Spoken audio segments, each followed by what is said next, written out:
आज हम जिस टॉपिक पर बात करने जा रहे हैं इसे शून्यहीन स्त्री के जीवन से सीखने वाली बातें।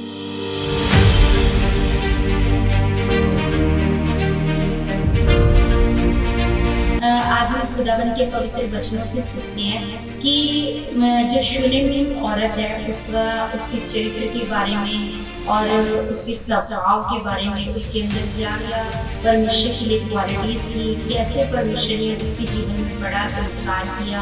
आज हम परमेश्वर के वचनों से सीखते हैं।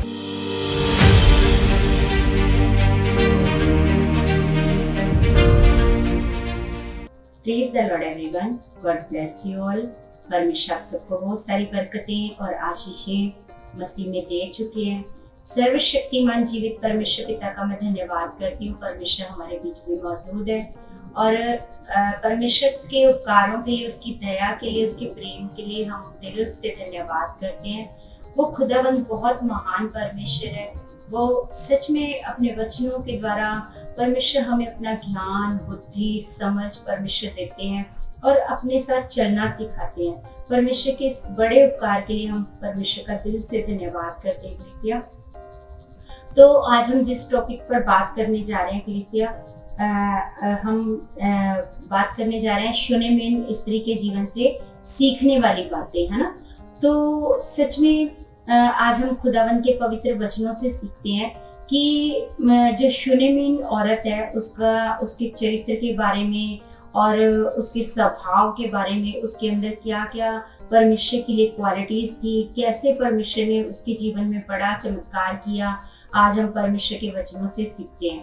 तो सच में कलीसिया, हम अपने परमेश्वर का धन्यवाद करते हैं और परमेश्वर का वचन पढ़ते हैं। परमेश्वर के वचन में लिखा है 2 राजाओं 4:8 और ये मतलब जिस औरत की हम शूनेम ऐसे औरत की बात करने जा रहे हैं, वो शूनेम वासी है ना, मतलब शूनेम नगर की ऐसे मतलब औरत है जिसके बारे में हम आज सीखने जा रहे हैं कि उसके अंदर कैसा विश्वास था, कैसा परमेश्वर के लिए प्रेम था और कैसा वो परमेश्वर के दासों का वो कैसा आदर करती थी, कैसा वो उनसे प्रेम करती थी, है ना। तो सच में आज हम सीखते हैं उसके विश्वास के बारे में और उसके ऐसे धैर्य के बारे में, धीरज के बारे में आज हम सीखते हैं, उसकी आज्ञाकारिता के बारे में।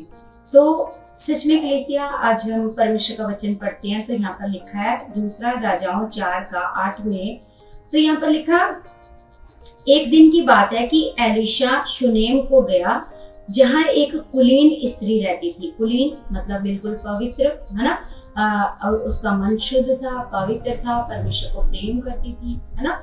और उसने उसे रोटी खाने के लिए विनती करके विवश किया।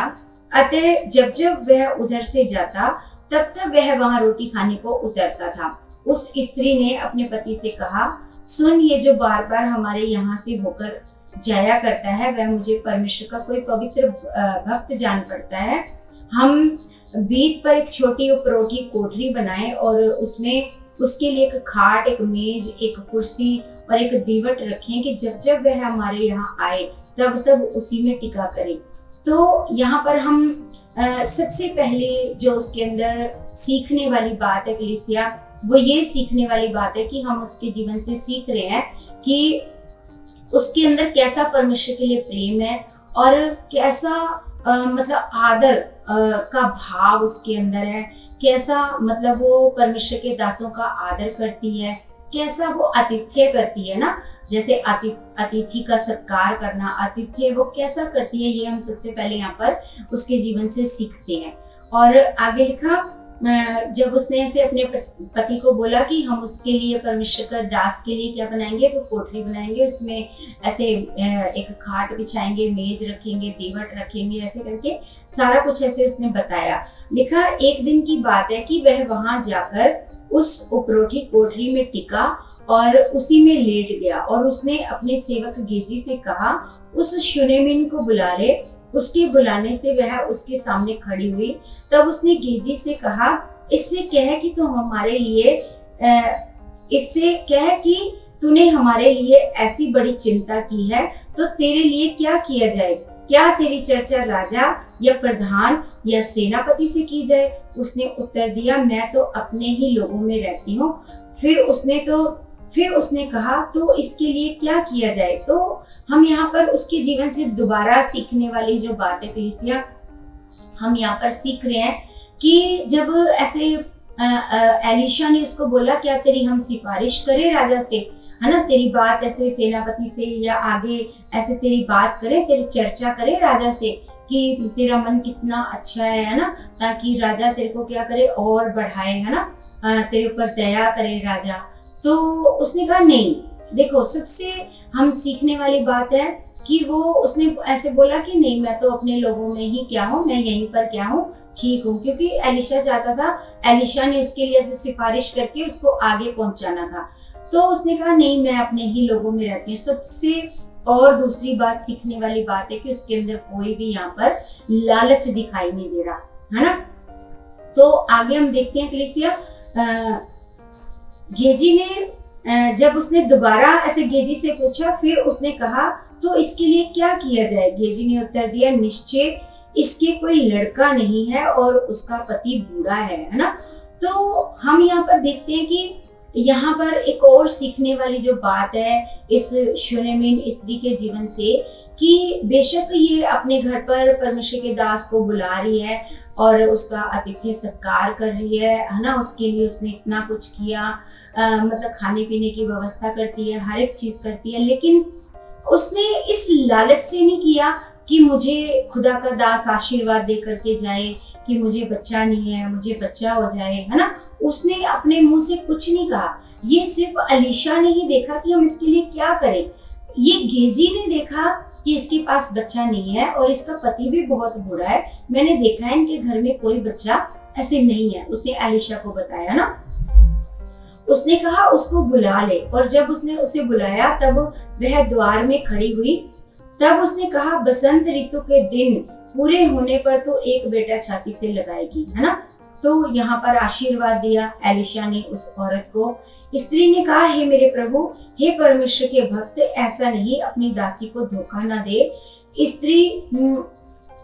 स्त्री को गर्भ रहा और बसंत ऋतु का जो समय एलीशा ने उससे कहा था, उसी समय जब दिन पूरे हुए तब उसके पुत्र उत्पन्न हुआ। तो जैसा आशीर्वाद एलीशा ने उसको दिया था, उसी समय पर, जो समय उसको बताया गया था, उसी समय पर उसका ऐसे एक बेटा हुआ, है ना। तो जब लड़का बड़ा हो गया तब एक दिन वह अपने पिता के पास लवने वालों के निकट निकल गया और उसने अपने पिता से कहा, आ मेरा सिर, आ मेरा सिर, है ना। उसके सिर में ऐसे बहुत ऐसे तेज दर्द होने लगा जब बच्चा मान लो 4-5 साल का होएगा, है ना। तो जब वो अपने पिता के पास ऐसे लवने वाले, मतलब वहां पर खेती का काम चल रहा था, कटाई चल रही थी खेती में, है ना। तो वो क्या करने लगा, उसका सिर ऐसे बहुत तेज दर्द होने लगा, तो वो वहां पर क्या करने लगा, चिल्लाने लगा ना। तो तब पिता ने अपने सेवक से कहा, इसको इसकी माता के पास ले जा। वह उसे उठाकर उसकी माता के पास ले गया। फिर वह दोपहर तक उसके घुटनों पर बैठा रहा, तब वह मर गया। तो हम यहाँ पर देखते हैं कलीसिया कि मतलब वो बच्चा क्या हो गया, उस औरत की गोद में क्या हो गया, मर गया। तब उसने चढ़कर उसको परमेश्वर के भक्त की खाट पर लिटा दिया। देखो कितना बड़ा विश्वास उस औरत के अंदर। हम सीखने वाली बात है कलीसिया, अगर किसी औरत का बच्चा मर जाता है तो वो क्या करती है, सबसे पहले रोना, चीखना, चिल्लाना शुरू कर देती है और सबसे पहले क्या करेगी, अपने पति को बुलाएगी, अपने पति को बताएगी कि देखो, है ना, हमारे बच्चे को क्या हो गया, हमारा बच्चा तो मर गया है। उसको मतलब बहुत सारा रोएगी, दुखी होएगी, है ना। तो यहाँ पर हम उसके विश्वास और धीरज उसके जीवन से सीखते हैं कि उसके अंदर ऐसे कैसा विश्वास और कैसा धीरज है उसके अंदर, कि जरा सा भी उसने ऐसे वो नहीं करा कि रोना पीटना नहीं शुरू करा। उसने जाकर उस बच्चे को क्या किया, ऊपर जो उसने कोठरी बनाई थी जिसमें एलीशा परमेश्वर के भक्त की क्या पड़ी थी, ऐसे खाट पड़ी थी, उस खाट के ऊपर क्या कर दिया, उस बच्चे को ऐसे लेटा दिया। और आगे हम देखते हैं कि और जब उसने वो दरवाजा बंद कर दिया तब उसने अपने पति से पुकार कर कहा, मेरे पास एक सेवक और एक गदही तुरंत भेज दे कि मैं परमेश्वर के भक्त के यहाँ झटपट हुआ हूँ, है ना। तो अब वो क्या कह रही है, अब सीधा उसका विश्वास परमेश्वर के दास की तरफ गया है और उसे पूरा विश्वास था। क्यों नहीं वो रोई? हम सीखते हैं उसके जीवन से कि क्यों नहीं रोई, क्यों दुखी नहीं हुई, क्योंकि उसको पूरा विश्वास था कि परमेश्वर उसके बच्चे को फिर से जीवित करने की सामर्थ्य रखते हैं। जो परमेश्वर उसको बच्चा दे सकते हैं, वो परमेश्वर क्या कर सकते हैं, उसको, उस बच्चे को फिर से जीवित कर सकते हैं ना। तो इसलिए उसने क्या किया, उसने अपने पति को नहीं बताया, है ना, क्योंकि उसको पता है कि अगर हम अपने मुंह से गलत अंगीकार करते हैं, उसको इतना भी पता है, उसके पास बुद्धि है, उसके पास समझ है कि हमने मतलब क्या बोलना और क्या नहीं बोलना। देखो, सबसे पहले औरत तो अपने पति को बताती है ना, लेकिन इसने क्या किया, इसने अपने पति को कहा कि झटपट मेरे को एक सेवक और एक गधी भेज दे कि मैं परमेश्वर के सेवक के पास ऐसे होके आऊंगा ना। तो आगे वो कहता है कि उसने कहा, आज तू उसके यहाँ क्यों जाएगी? आज ना तो नए चांद का और ना विश्राम का दिन है। उसने कहा कल्याण होगा। देखो कितना ज्यादा उस औरत के अंदर क्या है, विश्वास है। वो कहती है कि कल्याण होगा, हमारा क्या होएगा, भला होएगा, है ना। तो लिखा है, तब उस स्त्री ने गधी पर काठी बांधकर अपने सेवक से कहा, हाँके चल और मेरे कहे बिना हाँकने में ढिलाई न करना। तो वह चलते चलते करमेल पर्वत को परमेश्वर के भक्त के निकट ऐसे पहुंची। तो हम देखते हैं कि जब वो करमेल पर्वत के पास ऐसे पहुंची, उसे दूर से देखकर परमेश्वर के भक्त ने अपने सेवक गेजी से कहा, देख उधर तो वह शूनेमिन है, अब उससे मिलने को दौड़ जा और उससे पूछ कि तो कुशल से है, तेरा पति कुशल से है और लड़का भी कुशल से है। पूछने पर स्त्री ने उत्तर दिया, हाँ कुशल से है ना। जब वो ऐसे, वो तो मतलब पहाड़ से ही उसने क्या कर लिया, एलिशा ने देख लिया, है ना। तो उसने तुरंत अपने सेवक गेजी को उसके पास नीचे भेजा और उसने कहा कि जा उस औरत से पूछ कि तेरा पति कुशल से है, तो कुशल से है, और तेरा लड़का ऐसे सब ठीक ठाक है। तो उसने उसको कहा, हाँ सब ठीक ठाक है ना। तो हम जानते हैं कि हम सीख सकते हैं इस औरत के जीवन से कि इतना बड़ा हालात होने के बावजूद भी इसने अपने मुंह से अंगीकार नहीं करा और रोना नहीं शुरू कर दिया। उसने कहा, ऐसा नहीं बोला कि मेरा बच्चा तो क्या हो चुका है, ऐसे मर चुका है, क्योंकि वो जानती है परमेश्वर की सामर्थ को कि अगर हम अपने मुंह से कुछ भी गलत बोलते हैं तो उसको फिर परमेश्वर भी ठीक नहीं कर सकते, है ना। तो उसने कुछ भी अपने मुंह से गलत अंगीकार नहीं करा और उसने विश्वास किया परमेश्वर के ऊपर, है ना। तो उसके आगे हम वहां पर देखते हैं कि वह पहाड़ पर परमेश्वर के भक्त के पास पहुंची और उसके पांव पकड़ने लगी। तब गेजी उसके पास गया और उसे धक्का देकर हटाए। गेजी उसके पास गया कि उसे धक्का देकर हटाए, परंतु परमेश्वर के भक्त ने कहा, उसे छोड़ दे, उसका मन व्याकुल है ना। तो हम आगे देखते हैं, परंतु यहोवा ने मुझको नहीं बताया, छिपा ही रखा है। वो कहता, मेरे को इतना समझ में आ रहा है कि ये किसी बात से परेशान है, लेकिन मेरे को परमेश्वर ने भी नहीं बताया कि क्या बात है। परमेश्वर ने भी इस बात को क्या करके रखा है, छिपा करके रखा है ना। तो आगे हम देखते हैं कि तब वह कहने लगी, क्या मैंने अपने प्रभु से पुत्र का वर मांगा था? क्या मैंने ना कहा था कि मुझे धोखा ना दे? तब एलिशा ने गेजी से कहा, अपनी कमर बांध और मेरी छड़ी हाथ में लेकर चला जा, और मार्ग में यदि कोई तुझे मिले तो उसका कुशल ना पूछना, और कोई तेरा कुशल पूछे तो उसको उत्तर ना देना, और मेरी ये छड़ी उस लड़के के मुंह पर रख देना ना। तो हम देखते हैं कि जैसे ही उस औरत ने अपने मुंह से ऐसे अंगीकार नहीं करा, अपने मुंह से ऐसे बताने लगी कि प्रभु कि मैंने तुझे ऐसे नहीं कहा था कि अपनी दासी को धोखा नहीं देना, है ना, क्या मैंने मांगा था?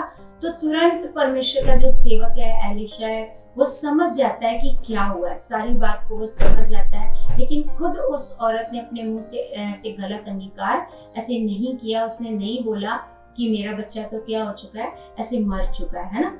तो हम आगे देखते हैं कि जब उसने ऐसे अपने सेवक गेजी को कहा, एलिशा ने गेजी को कहा कि ये मेरी छड़ी ले जा, रास्ते में किसी से बात नहीं करनी, ना किसी का कुशल पूछना और ना किसी को बताना, है ना, और जाकर ये छड़ी को क्या कर देना, उस बच्चे के मुंह पर लगाना, और बच्चा क्या हो जाएगा, ऐसे जीवित हो जाएगा। लेकिन हम देखते हैं कि जो गेजी था थोड़ा चंचल स्वभाव का था ना, और थोड़ा सा उसको एक दिखावे वाला भी उसका स्वभाव था और एक लालच वाला भी स्वभाव था। क्योंकि आगे हम जब आगे और एक जो स्टोरी है नामान कोड़ी की, अगर हम उसको पढ़ते हैं तो उसमें हम देखते हैं कि कैसे मतलब जो नामान कोड़ी जो धन दौलत लेकर के आया था, जो भी एलिशा के लिए गिफ्ट लेकर के आया था, तो जब एलिशा ने स्वीकार नहीं करे तो वो सारे ऐसे गेजी ने कहा ये मुझे दे दो ना, तो वो उसने ले लिए उन सारी चीजों को।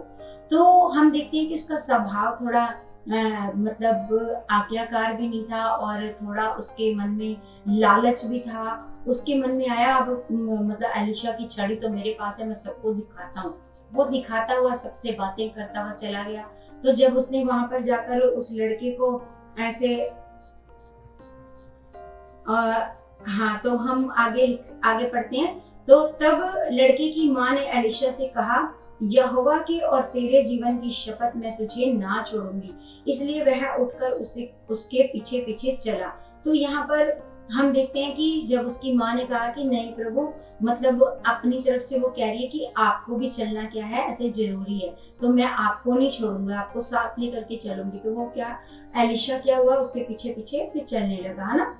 उसने पहले पहुंचकर उनसे पहले पहुंचकर गेजी ने छड़ी को उस लड़के के मुंह पर रखा, परंतु कोई शब्द ना सुन पड़ा और ना उसमें कोई हरकत हुई। तब वह एलिशा से मिलने को लौट आया और उसको बतला दिया लड़का नहीं जागा। जब वो ऐसे उसने आकर के बताया, आकर के गेजी ने कि लड़का क्या हुआ, मैंने तो छड़ी लगाई थी लेकिन लड़का ऐसे नहीं जागा, है ना। जब एलिशा घर में आया तब क्या देखा कि लड़का मरा हुआ उसकी खाट पर पड़ा है। तब उसने अकेले भीतर जाकर द्वार बंद किया और यहोवा से प्रार्थना की।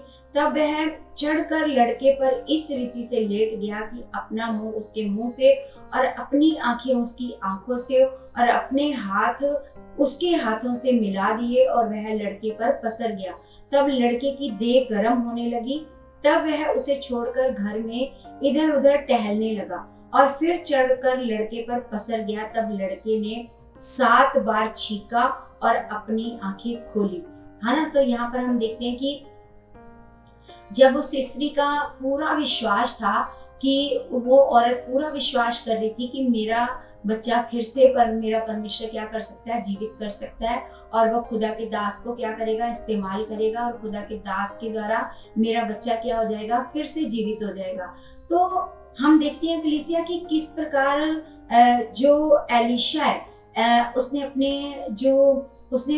मसा पाया था, उसने सामर्थ को पाया था, उसने पवित्र आत्मा की सामर्थ को एलिया से पाया था।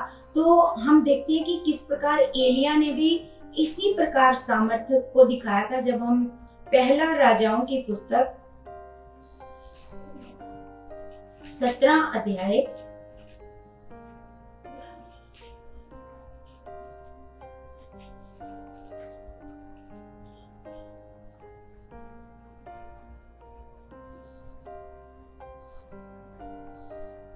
हम यहाँ पर देखते हैं कि जब यहाँ पर भी जिस विधवा औरत के पास एलिया को परमेश्वर ने कहा था कि मतलब विधवा औरत के पास जा, वहां पर क्या होगा, मैंने तेरा ऐसे इंतजाम किया हुआ है ना, मतलब अकाल के समय में, है ना। तो हम वहां पर देखते हैं कि जब उसका लड़का मर जाता है उस विधवा औरत का, तो वहां पर भी लिखा है 20 में, तब उसने यहोवा को पुकार कर कहा, हे मेरे परमेश्वर यहोवा, क्या तो इस विधवा का बेटा मार डालकर जिसके यहाँ मैं टिका हूँ इस पर भी विपत्ति ले आया है। तब वह बालक पर 3 बार पसर गया और यहोवा को पुकार कर कहा, हे मेरे परमेश्वर यहोवा, इस बालक का प्राण इसमें फिर डाल दे। एलिया की ये बात यहोवा ने सुन ली और बालक का प्राण उसमें फिर आ गया और वह जी उठा। तो हम यहाँ पर देखते हैं कि एलिशा जो था एलिया का क्या था, सेवक था, और मतलब हम देखते हैं कि किस प्रकार वो सच्चे मन से एलिशा क्या करता था, एलिया की क्या करता था, सेवा करता था। तो वही सामर्थ, वही ग्रेस जब एलिशा के अंदर आई तो एलिशा ने भी सेम उसी प्रकार जैसे उसने एलिया को देखा था करते हुए, तो एलिया के बारे में ऐसे सुना था, देखा तो नहीं था उसने, एलिया के बारे में उसने सुना था कि किस प्रकार एलिया ने क्या किया था, बच्चे को क्या किया था, जिंदा किया था। तो हम यहाँ पर देखते हैं कि सेम उसी प्रकार एलिशा ने भी विश्वास किया, एलिशा ने विश्वास किया और सेम उसी प्रकार वो उस बच्चे के ऊपर क्या हो गया, ऐसे पसर गया और अपने हाथ उसके हाथ में मिला लिए, अपनी आंखें उसकी आंखें में मिला लिए, अपना मुंह उसके मुंह में ऐसे मिला लिया। तो लिखा है जब उसकी देह गर्म होने लगी, है ना, तो लिखा है तब वह उसे छोड़कर घर में इधर उधर टहलने लगा और फिर चढ़कर लड़के पर पसर गया। तब लड़के ने 7 बार छींका और अपनी आंखें खोली। तब एलिशा ने गेजी को बुलाकर कहा, शुनेमिन को बुला ले। जब उसके बुलाने से वह उसके पास आई तब उसने कहा, अपने बेटे को उठा ले।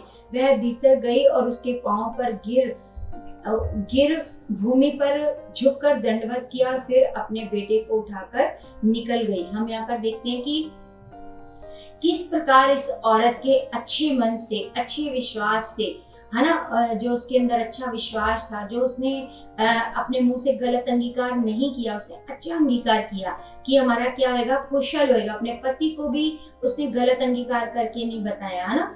तो जैसे हम देखते हैं कि आज अगर किसी के जीवन में छोटा सा भी हालात आता है, वो सबको बताते हैं, हमारे साथ ऐसा हो गया, हमारे साथ ऐसा हो गया, सबको बताते हैं ना। लेकिन हमें कभी भी इस औरत के जीवन से हम सीख सकते हैं कि इसके जीवन में कितना बड़ा हालात आया, लेकिन फिर भी इसने अपने मुंह से गलत अंगीकार नहीं किया और मन में क्या रखा, विश्वास रखा। और सबसे बड़ी बात इसके धीरज से हम सीख सकते हैं कि इसके अंदर कितना बड़ा धीरज है। और आगे एक बात हम और सीखते हैं कलीसिया इस औरत के जीवन से कि इसके अंदर कितनी बड़ी आज्ञाकारिता वाला मन है ना, कितना आज्ञाकारी वाला मन है इसके अंदर। हम यहाँ पर देखते हैं कि जिस स्त्री के बेटे को एलिशा ने जिलाया था, है ना, 8:1 में पढ़ते हैं, तो उसने कहा था कि अपने घराने समेत यहाँ से जाकर कहीं तो रह सके वहां रह, क्योंकि यहोवा की इच्छा है कि अकाल पड़े और वह इस देश में 7 वर्ष तक बना रहेगा। परमेश्वर के भक्त के इस वचन के अनुसार वह स्त्री अपने घराने समेत फिलिस्तियों के देश में जाकर 7 वर्ष रही। तो हम यहाँ पर देखते हैं कि किस प्रकार इस औरत के मन में मतलब इसका कैसा आज्ञाकारिता वाला मन है, कैसा आज्ञाकारिता इसने परमेश्वर के सेवक की करी कि एलिशा ने कहा कि अब यहाँ पर क्या पड़ने वाला है, ऐसे अकाल पड़ने वाला है, तू क्या कर, इस यहाँ को छोड़कर, जगह को छोड़कर तू कहीं और चली जा, शहर में चली जा, ऐसे करके ना। तो उसने तुरंत उसकी आज्ञा को माना, उसकी बात को सुना। ऐसे नहीं कहा अकाल पड़ेगा ऐसे करके, कुछ नहीं, ऐसे इग्नोर नहीं किया उसकी बात को। तो हम यहाँ पर देखते हैं कलीसिया इसके जीवन से एक बात और सीख सकते हैं कि कैसा इसके अंदर मतलब परमेश्वर की सेवक की बात को मानने वाला कैसा इसके अंदर मन था कि इसने तुरंत क्या किया, उस जगह को छोड़कर ये फिलिस्तियों के शहर में से चली जाती है और 7 साल तक फिर वो वहीं पर रहती है। तो आगे हम देखते हैं कि 7 वर्ष के बीतने पर फिलिस्तियों के देश से लौट आई और अपने घर और भूमि के लिए दुहाई देने को राजा के पास गई। राजा उस समय परमेश्वर के सेवक गेजी से बातें कर रहा था और उसने कहा, जो बड़े बड़े काम एलिशा ने किए उसका मुझसे वर्णन कर। राजा उससे पूछ रहा था कि बड़े बड़े काम जो एलिशा ने किए मुझे बता, है ना। जब वह राजा से ये वर्णन कर ही रहा था कि एलिशा ने एक मुर्दे को जिलाया, तब जिस स्त्री के बेटे को उसने जिलाया था वही आकर अपने घर और भूमि के लिए दुहाई देने लगी। तब गेजी ने कहा, हे मेरे प्रभु, हे राजा, ये वही स्त्री है और यही उसका बेटा है जिसे एलिशा ने जिलाया था। तब राजा ने स्त्री से पूछा, तब उसने उससे कहा, तब उसने सब कह दिया। तब राजा ने एक हाकिम को ये कहकर उसके साथ कर दिया कि जो कुछ उसका था, वरन जब से इसने देश को छोड़ दिया तब से इसके खेत की जितनी आमदनी अब तक हुई हो, सब इसे फेर दे। तो हम यहाँ पर देखते हैं कलीसिया कि कितना बड़ा परमेश्वर मतलब उस औरत के लिए फेवर करता है ना।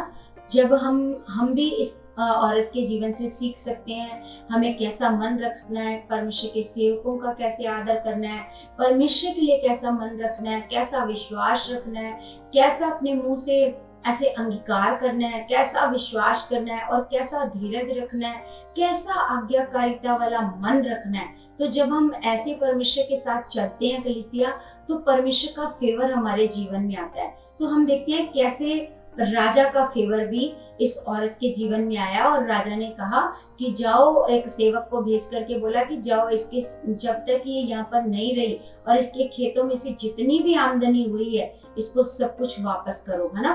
तो हम देखते हैं कि वो दुहाई देने के लिए राजा के पास आई थी, क्योंकि हो सकता है किसी ने उसके ऊपर कब्जा कर लिया, उसकी जमीन को, उसके घर के ऊपर कब्जा कर लिया हो, लेकिन वो तो राजा के पास दुहाई देने के लिए आई थी, एक रिक्वेस्ट करने के लिए आई थी।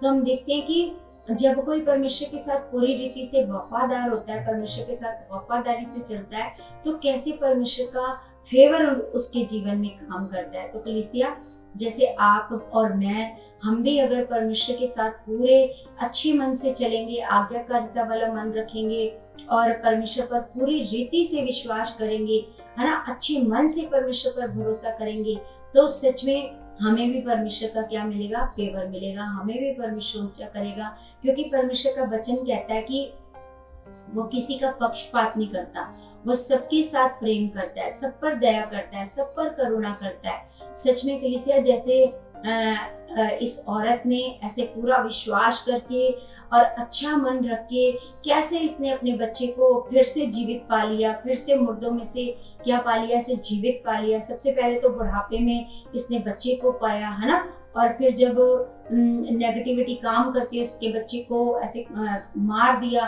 तो कैसे उसने फिर से अपने बच्चे को जीवित पा लिया, क्योंकि उसका मन अच्छा था, उसका विश्वास अच्छा था, उसका अंगीकार अच्छा था, है ना। तो मतलब हम सीख सकते हैं इस औरत के जीवन से कलीसिया, और मेरा ये विश्वास है कलीसिया कि सच में जो वचन आज परमेश्वर ने आपको दिया है, आपने इस वचन से सीखा, और मेरा विश्वास है ये वचन आपके जीवन में बहुत आशीष और बरकत का कारण बन चुका है, और आप भी ऐसे ही मन वाले बन चुके हैं, ऐसा मन आपके अंदर आ चुका है, आज्ञाकारिता वाला मन, धीरज वाला मन और विश्वास वाला मन, और किस तरीके से बोलने वाला मन आपके अंदर आ चुका है। आपने इस वचन को सुना, तो सच में मैं विश्वास करती हूँ आज का वचन आपको बहुत सारी आशीष और बरकत दे चुका है। और कलीसिया, जैसे मैं आप लोगों से ऐसे रिक्वेस्ट करती हूँ कि आपने इस चैनल को ज़्यादा शेयर करना है, लाइक करना है, सब्सक्राइब करना है, आगे आगे इस वीडियो को आप लोगों तक पहुँचाओ, ताकि परमेश्वर आपको आशीष दे, आपको बरकत दे यीशु मसीह के नाम से। तो हम सब अपने हाथों को उठाते हैं, स्वर्गीय पिता से प्रार्थना करेंगे। सर्वशक्तिमान जीवित खुदा, मैं आपका धन्यवाद करती हूँ परमेश्वर, आप महान और सर्वशक्तिमान जीवित परमेश्वर हो खुदा। मैं आपका दिल से धन्यवाद करती हूँ मेरे पिता परमेश्वर जी, मेरे महान खुदावंद पिता परमेश्वर। मैं तेरे बच्चों के लिए प्रार्थना करती हूँ, दुआ करती हूँ मेरे खुदावंद पिता, आज से खुदावंद ये भी परमेश्वर आपके साथ अच्छे मन से, अच्छे विश्वास से चले पिता, इनका मन भी आपके साथ आज्ञाकारिता वाला बन जाए मेरे परमेश्वर पिता। मेरे महान खुदा, आप तो दया करने वाले और सच्चे अनुग्रह करने वाले परमेश्वर खुदावंद पिता। ऐसे भी परमेश्वर, आप जो कोई परमेश्वर मेरी बहनें दुखी हैं, परेशान है पिता परमेश्वर, किसी भी प्रकार के हालात में है, चाहे वो अपने बच्चों से दुखी है, चाहे वो अपने पति से दुखी है मेरे पिता परमेश्वर, मेरे महान खुदा ऐसा मन परमेश्वर उनके अंदर भी आए पिता, ताकि वो आपसे बड़े बड़े सामर्थ के कामों को ले सके परमेश्वर। मैं विश्वास करती हूँ खुदावंद, आप हमारे बीच में हो खुदावंद। आज परमेश्वर हर एक के जीवन में आप अपनी सामर्थ को उंडेल चुके हो परमेश्वर, अपनी सामर्थ से बड़े बड़े कामों को कर चुके हो खुदा। तेरी ग्रेस तेरे बच्चों पर उतर चुकी है पिता, इनकी बुद्धि खुले परमेश्वर, आत्मिक आंखें खुले परमेश्वर, ये आप में बड़े परमेश्वर, ये सीखें परमेश्वर हमें पिता आपके साथ कैसा मन रखना है, कैसा विश्वास रखना है पिता, कैसे आपका फेवर हमारे जीवन में आएगा। मेरे महान खुदा, मैं विश्वास करती हूँ आज का वचन तेरे बच्चों के जीवन में बड़ी आशीष का कारण बन चुका है, यीशु मसीह के नाम से। आमीन आमीन। सबको जय मसीह की।